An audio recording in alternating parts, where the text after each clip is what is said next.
Que Deus nos ajude. Mais uma vez estamos diante de nossa filmadora produzindo um vídeo sobre a conversão, um dos assuntos mais importantes da Bíblia. O novo nascimento que inicia quando a pessoa se converte a Jesus. E a conversão, ela é descrita na Bíblia de muitas maneiras, em muitos versículos. E nós vamos aqui tratar desse assunto de uma maneira muito clara e sem deixar dúvidas quanto ao objetivo que Deus tem com esse assunto. Nós devemos pensar assim: a Bíblia é um livro que qualquer pessoa pode ler sem interpretar e descobrir a verdade. Por exemplo, nós vamos ler em 2 Crônicas 7,14.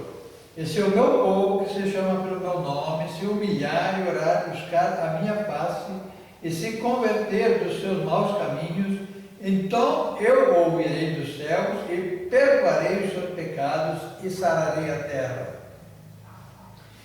Aqui nós temos um assunto sério. A terra está doente, ela não está produzindo porque o povo está em pecado.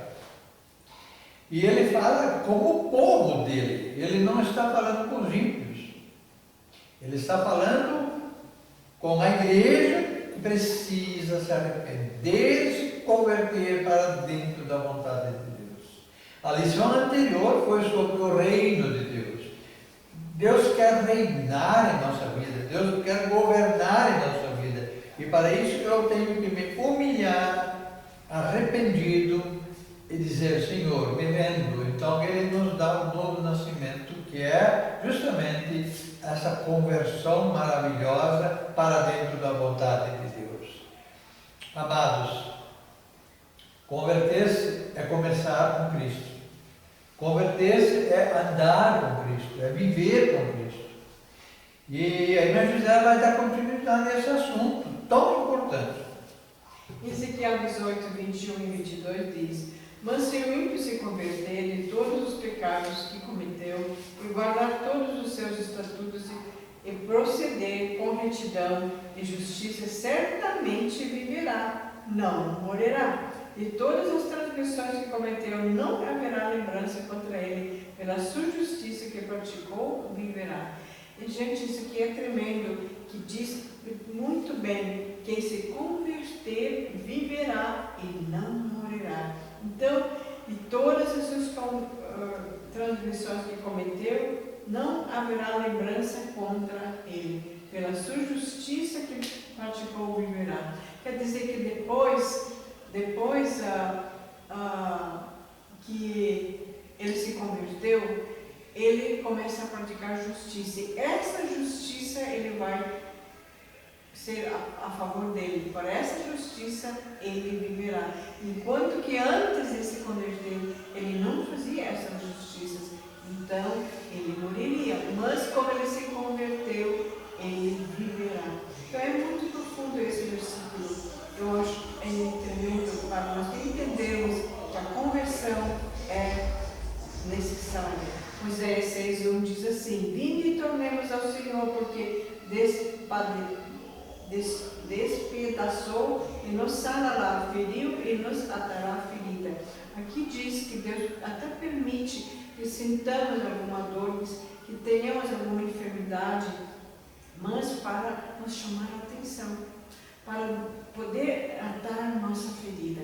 O maior prazer que Deus tem é atar a minha e a tua ferida. É isso que Ele quer. Por isso que nós temos que tornar-nos ao Senhor e Ele atará a nossa ferida que estava tanto doendo, porque estávamos caminhando no caminho do pecado.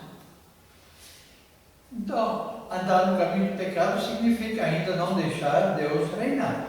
Quando Deus reina, Ele nos dá, então, a direção certa pelo seu Espírito Santo. E por quê? Nós não sabemos a hora da nossa partida, mas se nós partirmos sem Deus estar no comando da nossa vida, nós estaremos perdidos para sempre. Amós 4,12 diz: Portanto, assim te farei, ó Israel, e porque isso te farei, prepara-te, ó Israel, para te encontrar com teu Deus. Devemos estar preparados sempre, a qualquer hora, para partirmos. Ou seja, todos os dias deixar o Espírito Santo dar ordens e obedecer. Nós não temos nada a fazer planos, projetos.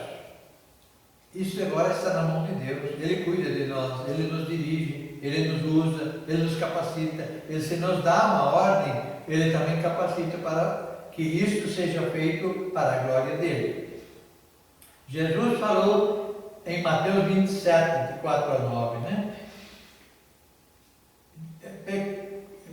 Aliás, Jesus não, a história sobre a vida de Jesus, dizendo assim: pequei traindo santo inocente.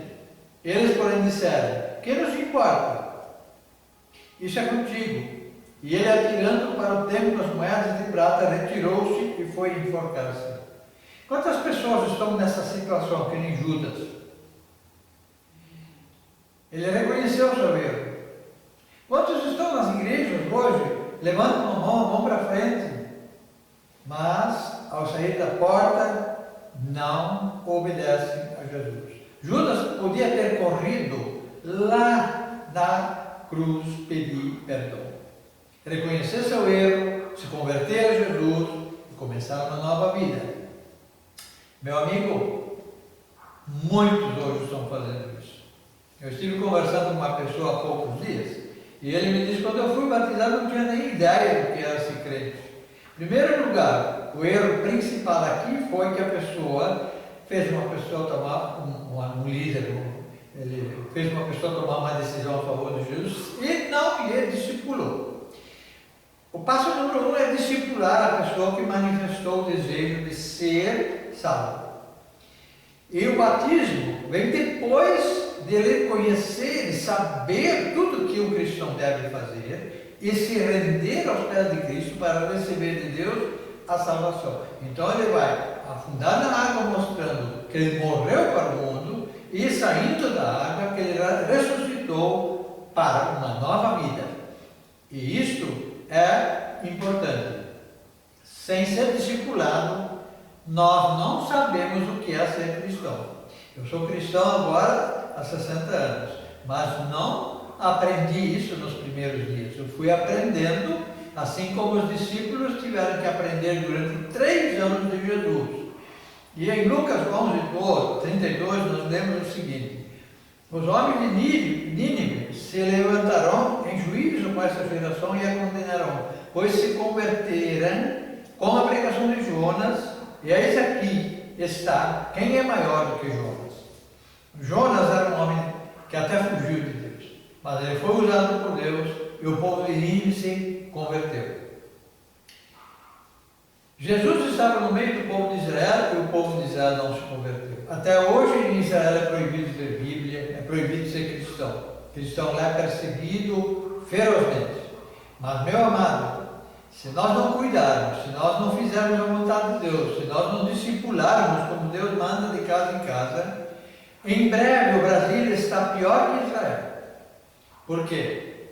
Nós temos muito crente, mas pouquíssimos cristãos. Crente segue crente, porque não é convertido. Cristão segue Cristo, porque ele é convertido. E nós precisamos mudar isso. De cada 100 crentes que estão sendo enterrados, a maioria absoluta, mais de 90%, não estão indo para o céu. Meu amado, leva isso a sério. A conversão é o começo da nova vida. E em Lucas 22, 32, né? Mas eu rogarei por ti, para que a tua fé não desfaleça, e tu, quando te converteres, confirma a teus irmãos. Um golpe duríssimo na vida de Pedro. 3 anos junto com Jesus, já fazendo até coisas que pareciam ser de homens de Deus, mas na última hora, ele negou Jesus 3 vezes, o galo cantou, e ele caiu em si e chorou amargamente. Dali para frente, ele era convertido.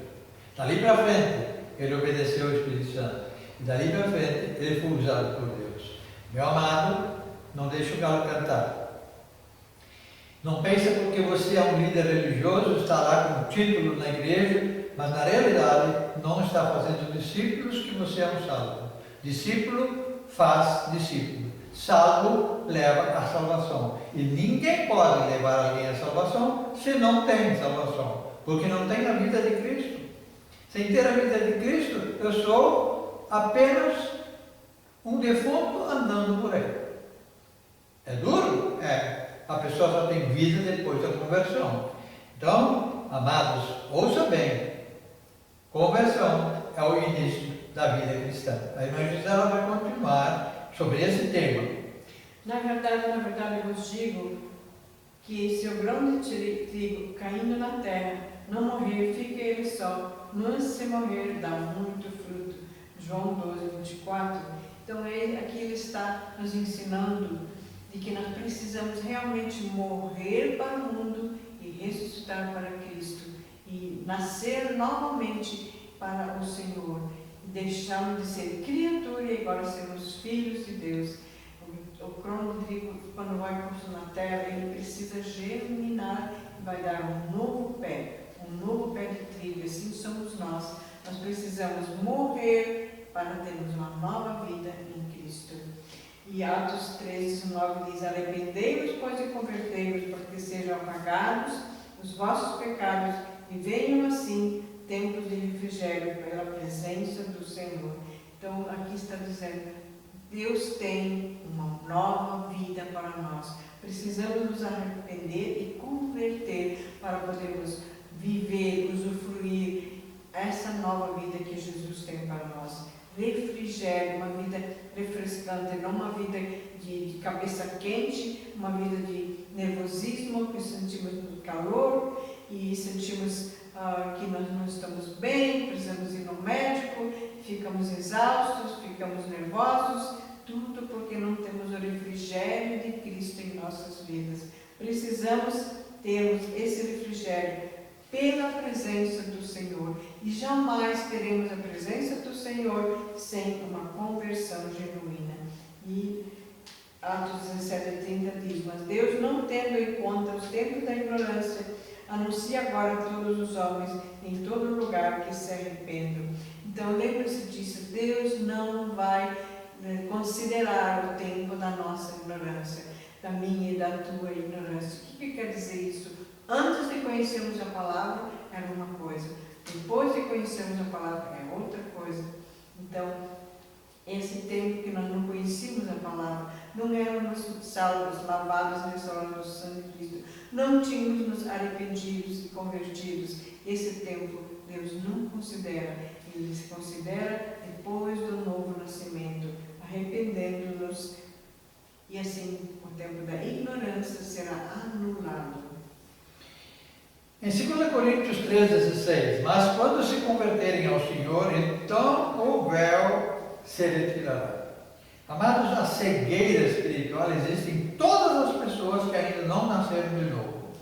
Mas quando a pessoa nasceu de novo, ele tem uma marca. E conversando alguns minutos, ou algum tempinho com alguém, você vê se ele tem essa marca. Como é que é essa marca? Em João 14:23 diz assim: Jesus respondeu e disse: se alguém me ama, guardará a minha palavra, e meu Pai o amará, e vivemos para ele, e faremos nele morada. Jesus, a Trindade, vem e faz morada naqueles que se convertem, e a Trindade então passa a guiar, dirigir, administrar essa pessoa de uma maneira maravilhosa. Deus é poder, Ele capacita os que Ele chama também para viverem de acordo com esse poder. Porque no outro tempo eram trevas, mas agora sois luz no Senhor, andai como filhos da luz. Queridos, essa lição sobre a conversão, ela é tão importante que eu faço um apelo: ande como luz, não ande como o mundo. O mundo está fazendo tudo menos aquilo que a Bíblia manda fazer. Em nome de Jesus, eu rogo, converta-se. Não fique aí como crente. Torne-se um cristão, para a glória do Pai, para a glória do Filho, para a glória do Espírito Santo. Amém.